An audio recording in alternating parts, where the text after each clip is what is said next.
Rahli sadri wasir amri wahlul 'uqdatam min lisani yafqahu qawli. Saya dari pemateri kedua yang akan membahas tentang syair pada masa klasik. Makna syair, pengertian syair. Al-kalimatu syair huwa natijatu i'timadi lughatul arabiyyah hiya asy-syair al-jam'u asy'ar. Al-kalimatu syair ya'ti min aslil kalima sya'ru yash'uru sya'ran wa syu'ran mimma ya'ni al-ma'rifah aw yash'ur wa iyatu wa yu'allifu aw yu'allif qasidatan. Lidza fa in kalimatu syair tani al-ma'rifah aw asyuhur awil wi'ai. Lidzalika asy-syair huwa ar-rajul al-ma'rifah aw yash'ur bi syai'in la yash'uru bihi unasun liyuswa syu'ra.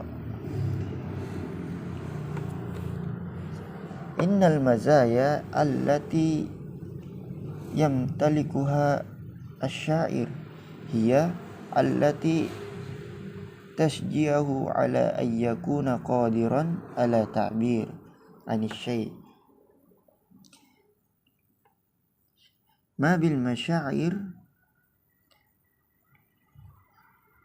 wal awatab bihaitsu yakhliqu quwwatan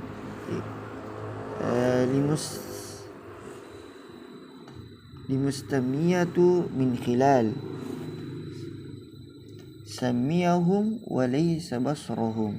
Lidza fa in kalimatu syair ta'ni syakhsan arafa aw sya'ra.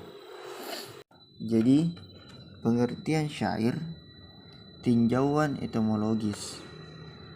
Kata syair merupakan hasil pengadopsian dari bahasa Arab, yaitu syair. Bentuk jamaknya syair al-asy'ur. Jadi kata syair itu berasal dari akar kata sya'ru yash'uru sya'run wa syu'uran, yang berarti mengetahui atau merasa. Sadar dan mengkomposisi atau mengarang sebuah syair. Jadi kata syair itu berarti pengetahuan, perasaan atau kesadaran. Oleh karena itu penyair adalah orang-orang yang berpengetahuan atau merasakan sesuatu yang tidak dirasakan oleh orang-orang yang bukan penyair. Itu kelebihan yang dimiliki seorang penyair itu ialah yang mendorong dia mampu mengungkapkan sesuatu dengan penuh perasaan dan emosi, sehingga menimbulkan daya bangkit bagi para pendengarnya lewat pendengaran dan bukan penglihatan mereka. Sehingga kata syair itu berarti seorang yang telah mengetahui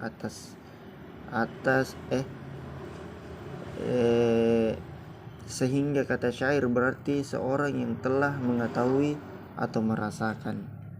Dan gambaran sekilas tentang unsur-unsur dari definisi syair adalah yang pertama itu al-kalam, perkataan. Perkataan merupakan unsur pokok dari sebuah syair. Tidaklah mungkin sebuah syair akan ada tanpa adanya perkataan.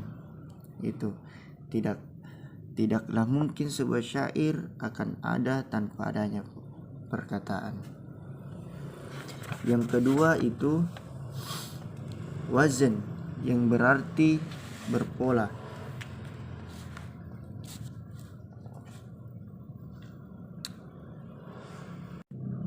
Dan pola yang dimaksud adalah pola dalam bunyi. Wazn adalah pengulangan bunyi yang sama pada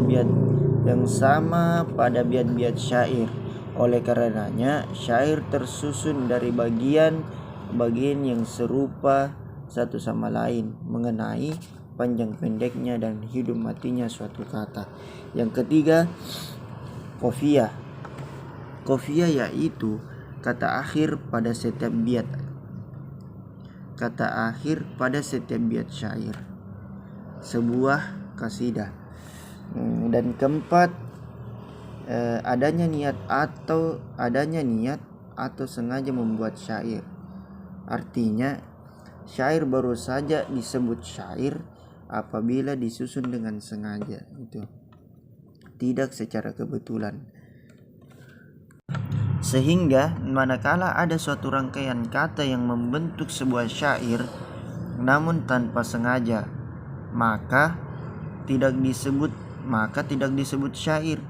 Misalnya sebuah ayat Al-Quran yang secara kebetulan sesuai dengan kasidah-kasidah syair, maka tidak dapat disebut syair karena ayat tersebut tidak dikehendaki sebagai bentuk syair. Yang kedua, karakteristik syair klasik. Jadi karakteristik syair klasik sebagai karya sastra yang berasal dari masa tertentu. Syair pada masa jahiliyah memiliki karakteristik lafal yang tertentu pula. Diantaranya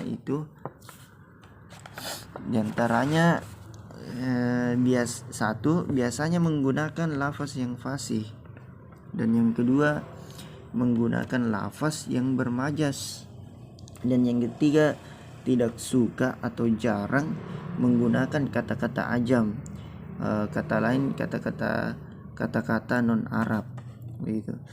Dan yang keempat tidak berpegang pada keindahan ilmu budi seperti jinas, muqabalah atau tilak.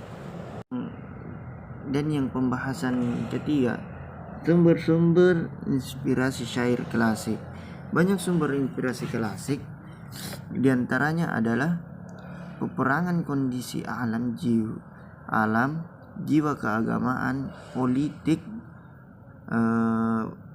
pengaruh bangsa lain,